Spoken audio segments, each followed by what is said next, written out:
পড়াশোনার যাত্রা হবে এবার সহজ ও আনন্দময়। স্বাগতম চন্দ্রিমা অ্যান্ড পিঙ্গুর চ্যানেলে আপনাদের সবাইকে স্বাগত। আমি চন্দ্রিমা আর আমার মেয়ে পিঙ্গু।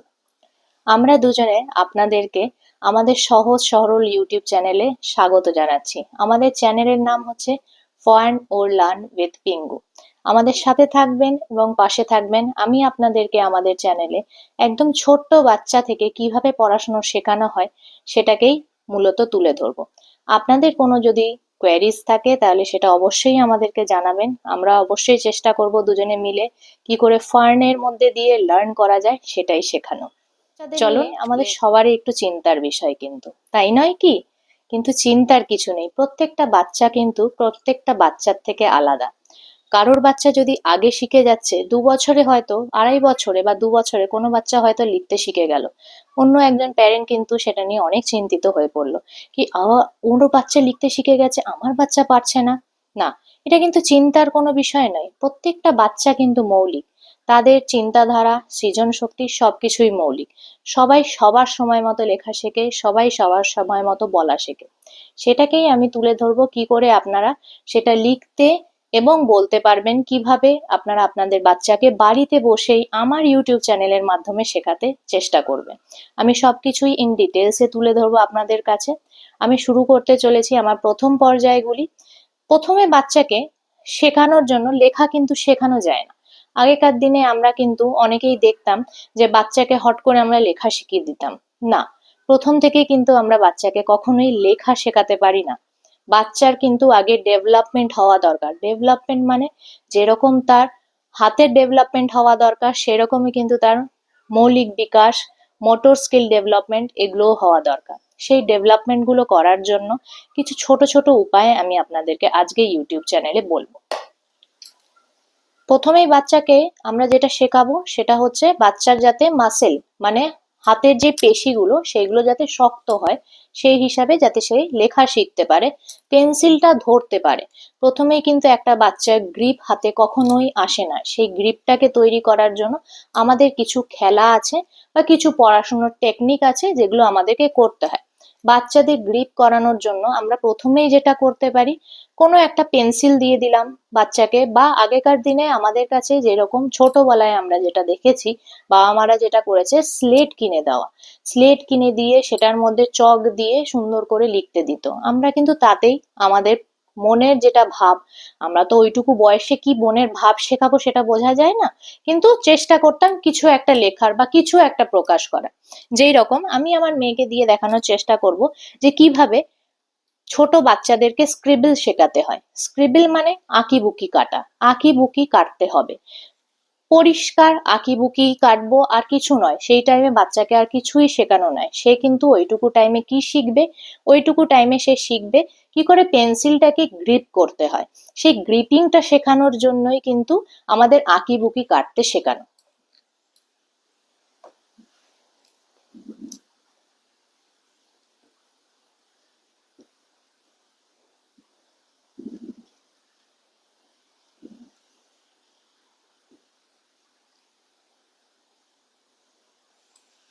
যেরকম আপনারা দেখলেন, ঠিক সিম্পল এরম ভাবে পেন্সিল ধরে আঁকিবুকি কাটানো শেখানোটাই কিন্তু আসল উদ্দেশ্য। আসল উদ্দেশ্যটা কিন্তু পেন্সিলের গ্রিপটা তৈরি করা।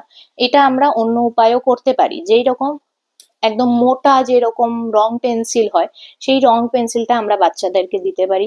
রং পেন্সিলটা সাদা কাগজে তারা আঁকিবুকি করবে, বিভিন্ন কালারের রং পেন্সিল। তাতে কি হবে, তাদের কালার রিকগনিজেশনটাও যেরকম হবে সেরকম তারা কালারটাও দেখতে পারবে যে এত রঙিন জিনিস, এত রঙিন কিছু, সেইগুলোর মাধ্যমেও তারা কিন্তু শিখতে পারবে। যেরকম আমি এখানে ছোট একটা A4 সাইজের পেজ নিয়েছি। আপনারা যে কোনো পেজ নিতে পারেন, তাতে কোনো প্রবলেম নেই। ঠিক আছে, এখানে কিন্তু আমরা একটা নতুন উপায় আমি আপনাদেরকে বলছি বাচ্চাকে কিছু জিনিস শেখানোর জন্য। ধরুন আপনি বাচ্চাকে কোনো একটা লেটার শেখাতে চাইছেন, বা কোনো একটা অ্যালফাবেট শেখাতে চাইছেন, বা কোনো একটা জিনিসের সঙ্গে কোনো একটা ওয়ার্ডের সঙ্গে অবগত করতে চাইছেন। সেটা আপনি কিভাবে করবেন? আপনি বোর্ডেও করতে পারেন, কিন্তু বোর্ডে কি হবে, ওটা হচ্ছে সবাই যেরকম ভাবে করে, যেরকম টিচার শেখায়, সবাই শেখায়, আমরা শেখাই, খাতায় শেখাই, সেটা একটা ধারাবাহিক প্রসেস হয়ে যায়, সেই প্রসেসেই আমরা শেখাই। কিন্তু আমি একটা নতুন প্রসেস যেটা আমি শিখিয়েছি আমার মেয়েকে, যেরকম খাতায় আমরা কিন্তু ব্রেইল শব্দটার সঙ্গে অনেকেই অবগত। ব্রেইল মানে হচ্ছে যারা অন্ধ হয় তারা কি করে পড়াশোনা শেখে, তারা কিন্তু ব্রেইল লেটারের মাধ্যমে পড়াশোনা শেখে, সেটা কিন্তু একটা খুব বড় ডেভেলপমেন্ট তাদের জন্য। তা আমি সেরকম ভাবে ফুটো করে, যেরকম আমি এ শেখাবো, আমি যদি এটাকে এরকম ফুটো করে করে লিখে নিই, ধরুন অনেকগুলো সুন্দর ফুটো করে করে আমি এটা লিখে ফেললাম,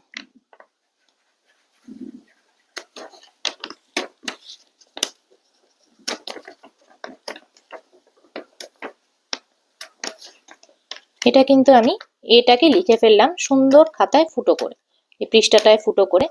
এবার আমি আমার মেয়েকে বলবো যে মা দেখো এটা হচ্ছে এ। ও কিন্তু আঙ্গুলের সাহায্যে এই যে পিছনে ফুটোটা হয়েছে, আমি কতটা বোঝাতে পারছি জানি না, এই যে এ সুন্দর ফুটোটা হয়েছে, ওকে কিন্তু আমি হাত দিয়ে শেখাবো যে বাবা এ কিন্তু এই রকম দেখতে, এই রকম লিখলে কিন্তু এ হয়। এইটা কিন্তু আমরা বাচ্চাদের জন্য করতেই পারি, ঠিক আছে। তারপরে বাচ্চাদেরকে আমরা অনেক জিনিস করতে পারি, যেরকম প্রথমেই আঁকিবুকি কাটার সাথে সার্কেল লেখা বা স্কোয়ার রেখা বা ট্রায়াঙ্গেল শেপের সঙ্গে অবগত করা, এগুলো কিন্তু আমরা বাচ্চাদেরকে করাতেই পারি। কিন্তু আসল আমাদের উদ্দেশ্য হলো বাচ্চাকে আগে কি করে তার পেশি ডেভেলপমেন্ট করাতে হয়, সেটাই আমাদের মূল উদ্দেশ্য হওয়া উচিত। সেই উদ্দেশ্যটার মধ্যে আমরা আমাদের বড় রং পেন্সিল বা যে কোনো ধরনের পেন্সিল নিয়ে আমরা সেটা করতে পারি। বাচ্চাদের মোটর স্কিল ডেভেলপমেন্ট করা মানে হচ্ছে বাচ্চাদের আমাদের লেখা শেখানো বা মাংসপেশি ঠিক করা, সেটা হচ্ছে মোটর স্কিল ডেভেলপমেন্ট। সেটা আমরা কিরম ভাবে করতে পারি motor skill development? Motor skill development কিন্তু আগেকার দিনে কিন্তু একটা কাজ হতো, বাচ্চাদেরকে কিন্তু বাবা মারা ছেড়ে দিত মাটিতে, তারা কিন্তু মাটি ঘেটে মাটি মাটি খুঁটে মাটি নিয়ে গেঁথে এগুলো করতো। এগুলো কিন্তু করার ফলে আর কিছুই হতো না, এগুলো কিন্তু প্রাকৃতিক উপায়, মোটর স্কিল ডেভেলপমেন্ট এদেরকে বলে। মোটর স্কিল ডেভেলপমেন্টের মাধ্যমেই এগুলো হয়। সেইগুলোর জন্য আমরা কিন্তু বাচ্চাকে, এখন তো আমরা আর মাটিতে বাচ্চাদেরকে ছাড়ি না, সেক্ষেত্রে আমরা কি করতে পারি, বাচ্চাকে আমরা ক্লে দিতে পারি, বাচ্চাকে বল দিতে পারি, যাতে অনেক রকমের সফট টয় পাওয়া যায় সেগুলো দিতে পারি, যাতে বাচ্চা সেটাকে অ্যাটলিস্ট ওটাকে এরকম করে হোল্ড করে ছেড়ে ওদের এই হাতের পেশিটা, বেসিক ব্যাপার হচ্ছে এই হাতের পেশিটাকে শক্ত করা। শক্ত করলে তাহলেই কিন্তু ও পেন্সিল ধরার গ্রিপ পাবে। এই যে পেন্সিল ধরার টিপটা, ধরার গ্রিপটা, এটা কিন্তু তৈরি হয় এই মোটর স্কিল ডেভেলপমেন্টের মাধ্যমে। এই মোটর স্কিল ডেভেলপমেন্ট গুলো কিন্তু খুব দরকার, যেগুলো আগেকার দিনে প্রাকৃতিক উপায় হতে, এখন আমরা একটু মডার্ন হয়েছি, সেই মডার্ন উপায়গুলোকে আমরা কিন্তু এইরকম ভাবেই করি। আমি সেই জন্য বলবো বাচ্চাকে নয়তো ক্লে দিয়ে বা সফট টয় বা যে কোনো রকমের বল দিয়েও আপনারা এটা করাতে পারেন। আর বাচ্চা কিন্তু এইটুকু বয়সে, যখন একটা 2 বছর বা 2.5 বছরের বাচ্চাকে আমি পড়তে শেখাচ্ছি বা পড়তে বসাচ্ছি, সেই সময় কিন্তু টাইম কনজিউমিং হলে হবে না, সেটাকে কিন্তু খুব শর্ট অ্যান্ড ক্রিপস রাখতে হবে, মানে বাচ্চা কিন্তু উৎসাহটা যাতে ধরে রাখতে পারে সেইটুকু সময়ই আমরা ওদেরকে করব। সেটা মিনিমাম 15 থেকে 20 মিনিট, একটা ছোট্ট বাচ্চা কিন্তু এর থেকে বেশি বসতে পারে না। সুতরাং আপনারা 15 থেকে 20 মিনিটই বাচ্চাকে একদম প্রথমে শিক্ষা দেওয়ার জন্য, এইটুকু সময় যথেষ্ট সারাদিনে, আপনারা এইটুকু টাইমই দেবেন।